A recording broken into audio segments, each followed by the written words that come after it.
E agora é hora e vez do nosso companheiro Sérgio Maia. Bom dia. Bom dia, Wadson. Bom dia a todos, aos ouvintes da Orlândia Rádio Clube. Hoje nós estamos tendo a honra e o privilégio de conversar com o Dr. José Carlos Furlan Gomes, psicólogo, que atende aqui na cidade de Orlândia também.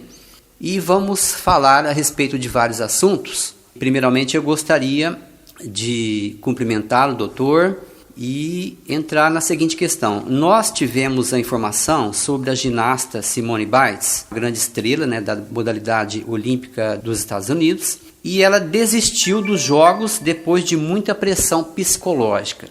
E a pergunta é comum o estresse e a pressão afetar as decisões de uma pessoa? Bom dia, doutor. Bom dia, Sérgio. Bom dia, ouvintes da Orlândia Rádio Clube. Bom dia, Watson. É um prazer estar mais uma vez com vocês. Sobre a sua pergunta, existe sim. Você imagina, quando se atribui a uma pessoa que ela vai ter um sucesso, ela naturalmente começa a ter uma cobrança interna muito forte.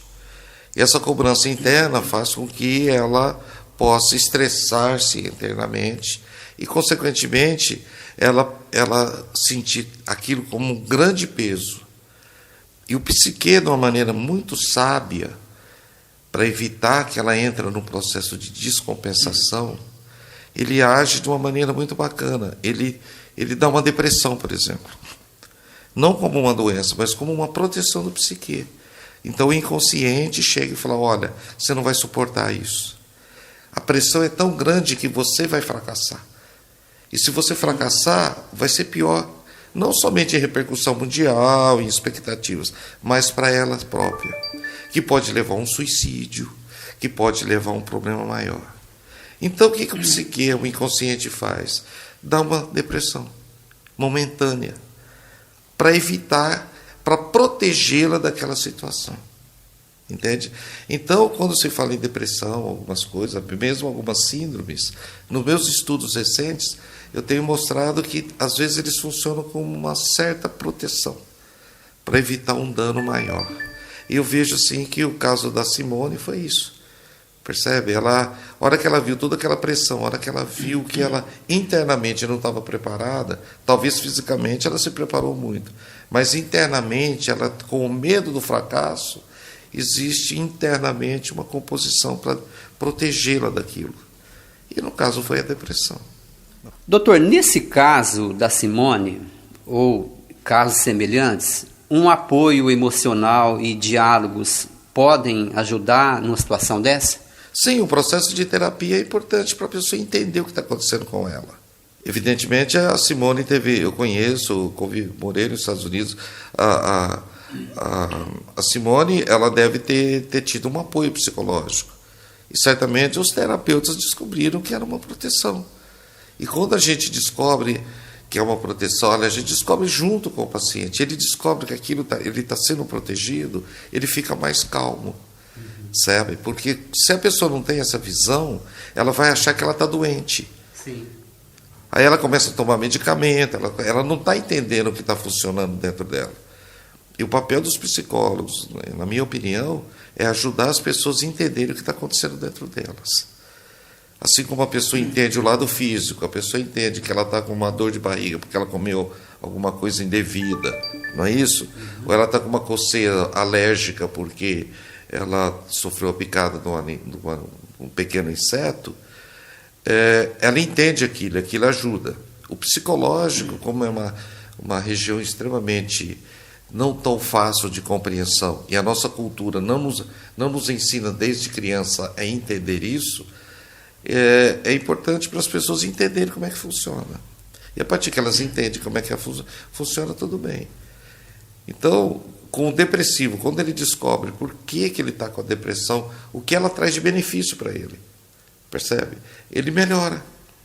O indivíduo, quando tem uma crise de ansiedade, descobre que aquelas crises, por que ele existiu naquele momento e quais foram as razões, ele melhora e ele aprende a mobilizar o psicológico dele para ter uma qualidade de vida melhor.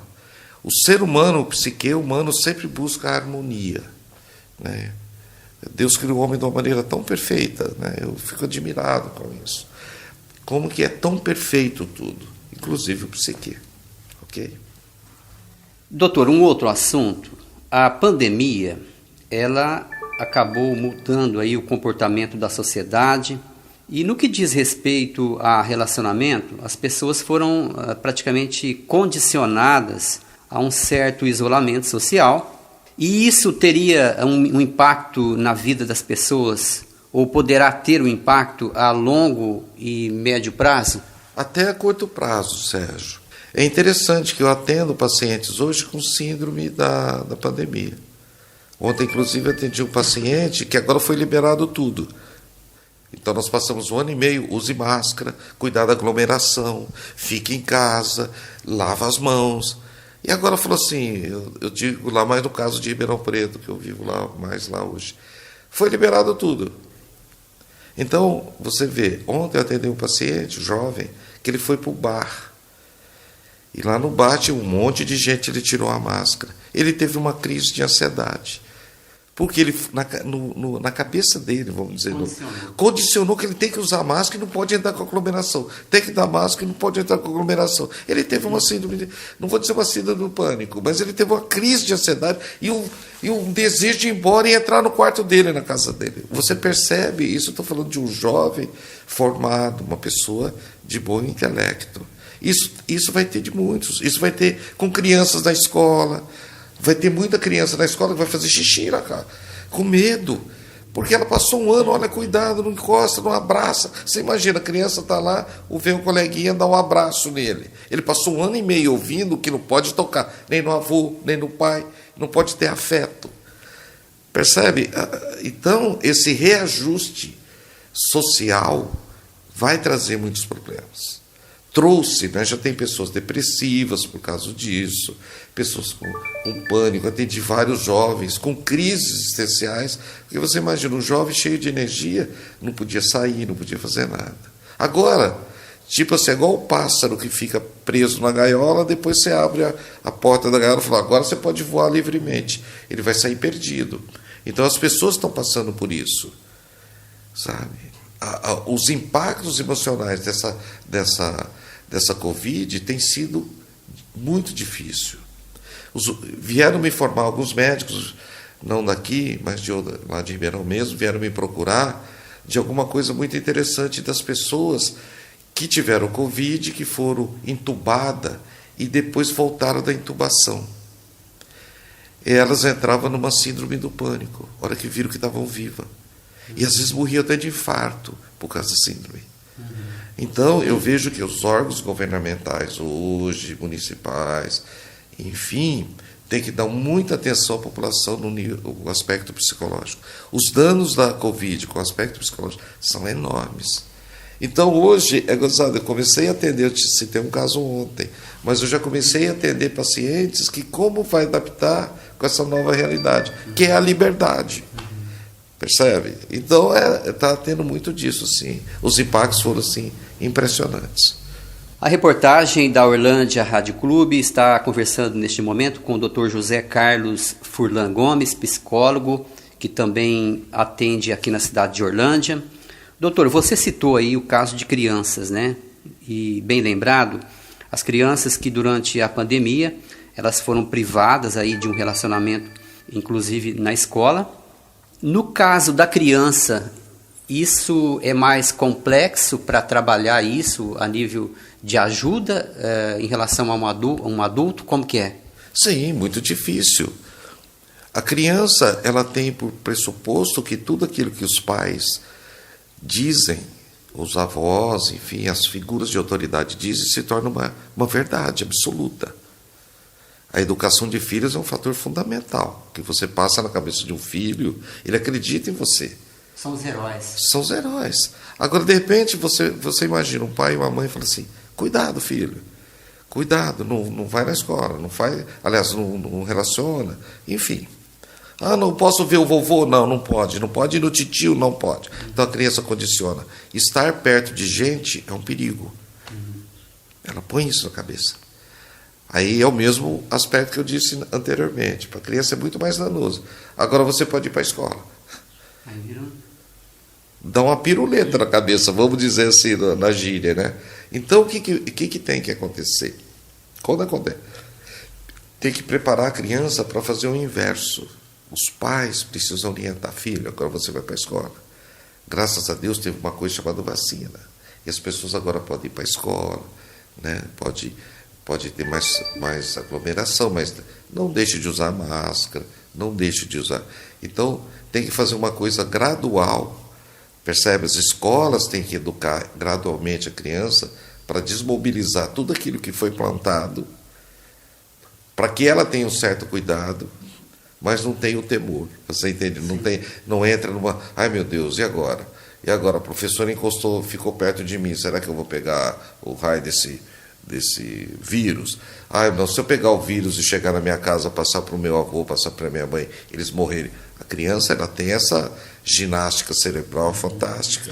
O cérebro é uma coisa fantástica. Então, as escolas têm que preparar isso também. Isso é o dever, vamos chamar de saúde mental. Os professores têm que ser orientados. Gente, olha, agora vamos passar por essa fase. Mostrar para a criança aquela fase. Não só professor, mas isso tem que começar em casa. Os pais ressocializando a criança. Vamos chamar que é um trabalho de ressocialização. Então, eu vejo que no Brasil não existe esse tipo de trabalho.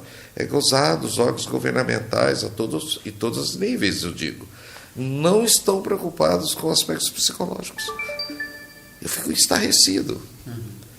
Para nós, psicólogos, é prato de mão cheia, porque a gente vai receber um mundo de pacientes. Isso é inegável. Mas nós temos que pensar na população como um todo. Tem gente que não pode pagar o psicólogo. Nós temos que pensar na linha, na ponta, das pessoas mais humildes, etc. Mas tem que ter um trabalho forte de ressocialização. Um outro assunto, Dr. José Carlos, sobre a vida virtual. Vida virtual é aquele estilo de vida, né, que muitas pessoas têm vivido hoje em dia, principalmente jovens, né, nessa era da tecnologia. Esse tipo de vida, chamada vida virtual, a nível de futuro, pode ser negativo, pode afetar de forma que prejudique uma sociedade, doutor? Claro, não só futuro, já está existindo. Não é? Você imagina, a pandemia estimulou que tipo de vida? Virtual. Olha, fica em casa, trancado. Existe no universo uma força maligna.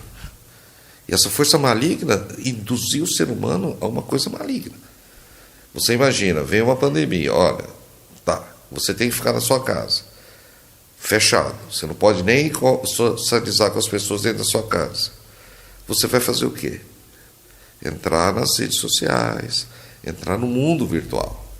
Então, enquanto houve um cerceamento, ou seja, um bloqueio para você não ter uma vida socialmente concreta, passou a ter uma vida virtual. A vida virtual é uma vida falsa.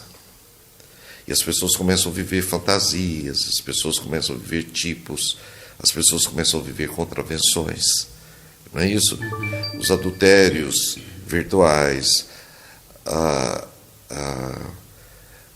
abuso de crianças virtuais. Existe um mundo virtual extremamente negativista, maligno, assim como existe um lado muito positivo. As pessoas também se condicionaram a isso. Bom, se a pessoa se condiciona a isso, hoje eu já recebo jovens que têm dificuldade de conversar com as pessoas no real, sem o computador. Parece que, ou sem o celular. Então os dedos viraram a língua das pessoas. As pessoas não têm mais, ou senão a pessoa só... Nem virtualmente elas falam, mas... Foram treinadas. Elas não foram treinadas. Então o que elas se tornam? Um bicho social. Elas perderam a habilidade de cumprimentar, de sorrir, de falar, de conversar, de abraçar, de tocar. Né? Eu atendo jovens que virtualmente namoram bem. Quando se encontram, dão um pane.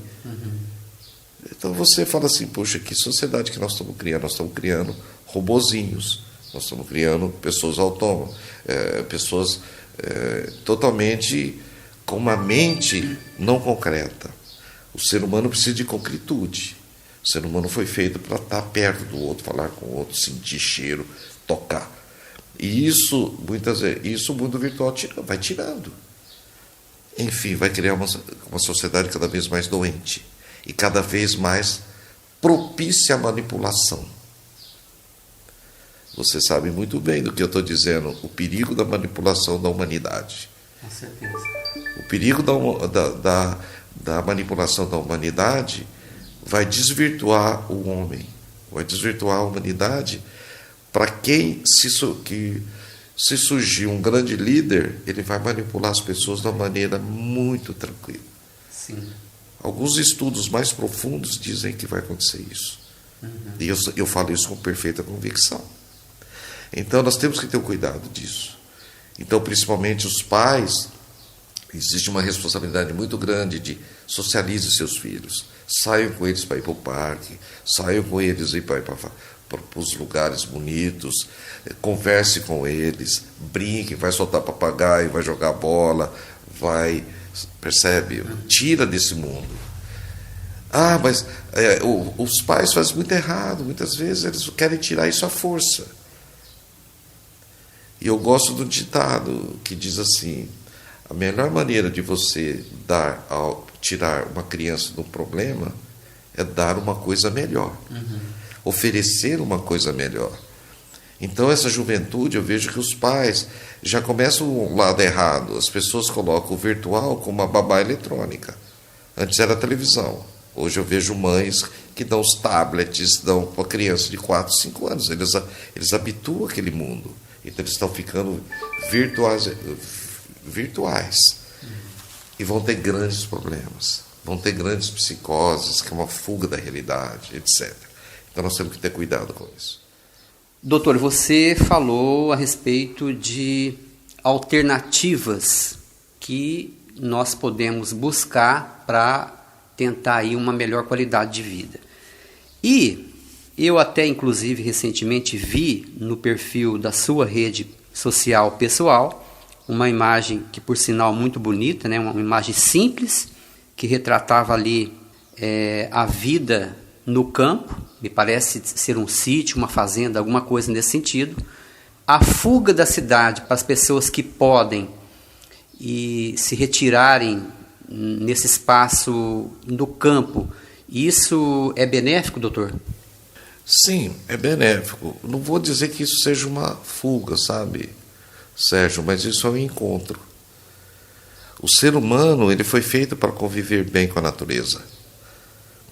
E quando as pessoas se refugiam para fazendas, para esse lado, sítios, enfim, quando ele vai para a natureza, que ele anda no meio do mato, sabe?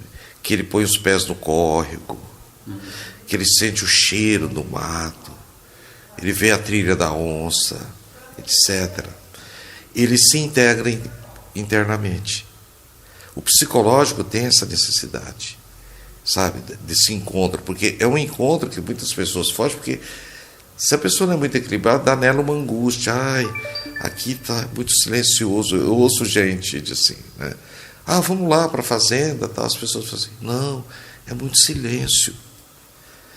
Esse silêncio é a hora da gente ouvir a nossa voz interior. Então, é por isso que eu chamo que é um encontro, você entende? Então, isso é necessário. Nesse mundo virtual de tudo que nós conversamos, esse mundo pós-pandêmico que nós estamos começando a entrar, é imprescindível que as pessoas necessariamente busquem esses encontros naturais. Entende? Vão pescar, ou se não, senta no beira do rio, põe o pé na água, sabe? Deita no meio do mato, ouve o mugir do gado, observa as coisas, ouve o coachar de um sapo, sei lá. Mas é necessário, sabe? Essa busca, esse encontro, de estar com a natureza, de sentir o mundo em outra perspectiva. Você imagina, nós fomos presos 1 ano e meio dentro dos nossos apartamentos, nossas casas, nossos pequenos espaços.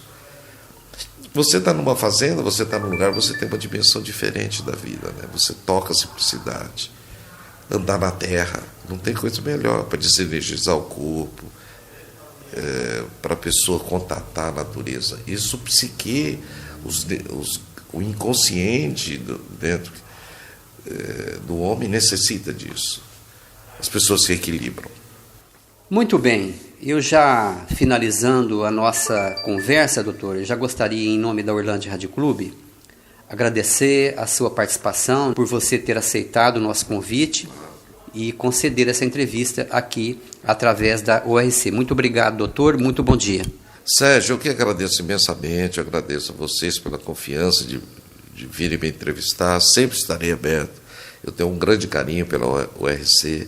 Espero que eu tenha dito, tenha ajudado muitas pessoas, né? Obrigado aos ouvintes que tiveram a paciência de me escutar. E espero que a gente sempre possa estar em contato novamente, minhas portas estão abertas, e obrigado por essa oportunidade. Eu que agradeço a vocês. Um grande abraço a todos. Muito bem, mais uma vez, obrigado. Conversamos com o Dr. José Carlos Furlan Gomes, psicólogo que também trabalha aqui na cidade de Orlândia. Sérgio Maia para a URC, bom dia, é com você, o Adson. Então, bom dia, Sérgio. Muito obrigado, Dr. José Carlos Furlan Gomes, pela entrevista.